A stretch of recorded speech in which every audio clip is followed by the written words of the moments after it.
Hello everyone. তো এই ব্লগটা হচ্ছে আগের দিনের। যাই হোক, আমার ছাড়তে লেট হয়ে গেছে, তো আমরা লঞ্চে করে মায়াপুর এসেছি। এসে দেখো একটু ঘুরছি, সকাল সকাল রেডি হয়ে চলে এসেছি, কারণ আজকে আবার বাড়ি যাব। তো দেখি না একটু ইস্কনটা দেখো, আজ হচ্ছে রথযাত্রা।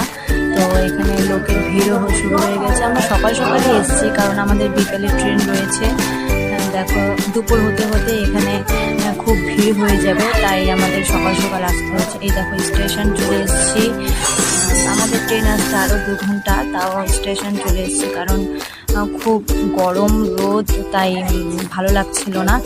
এই যে দেখো এখানে আমার ছেলে একটা ঠাকুমার লাঠি নিয়ে কি করছে, ও দিতেই যাচ্ছে না।